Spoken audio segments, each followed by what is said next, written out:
Қайырлы күн, құрметті көрермен. Біз қазір Қаратөбе ауданы орталығындағы Алаш және Қайыржан Хасановтың тарихи өлкетану музейінде тұрмыз.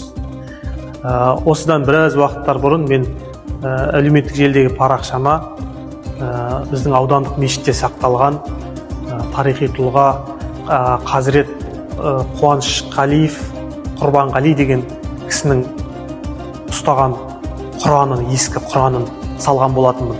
Және соған қатысты тарихтарды біртіндеп алдағы уақытта таныстырамын деген болатынмын. Міне сол кісімен байланысты бір тарихтың бірі осы Төлеген Иманғазиев деген алаш қайраткері. Бұл кісінің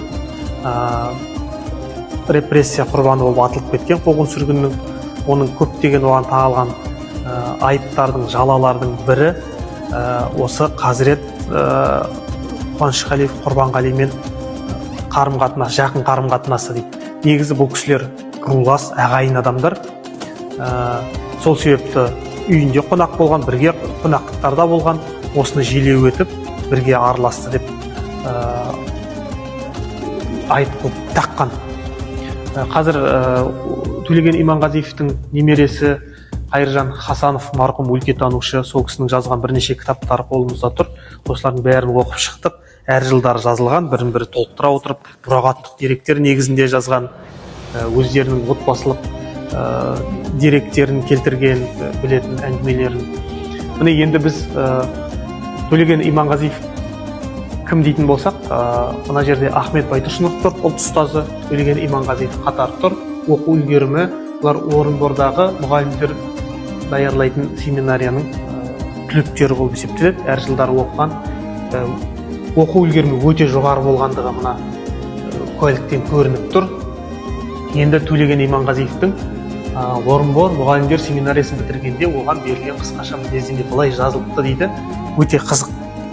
Самый развитый из всего выпуска в умственном отношении, но зато и гордого, непреклонного, осы жерде сурового деп жазып, бірақ сыз тастап, характера при вспышках способен дойти до самозабвения и дерзости.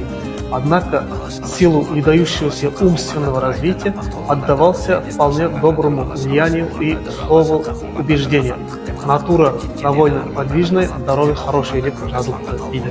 Яғни осыдан білетініміз, өзінің бірге оқыған қатарластарының алдында оқу үлгерімі өте жоғары, ақыл ой жағынан жоғары, және өзінің бойында мықты мінез болғандығын ер азамат қатар көреміз. Бірақ сол өзінің бойындағы қуатын, күшін, барлығын алған біліміне сай мәдениетті түрде ұстай білген деп, нағыз біздің алаштың қайраткері болғандығын білеміз.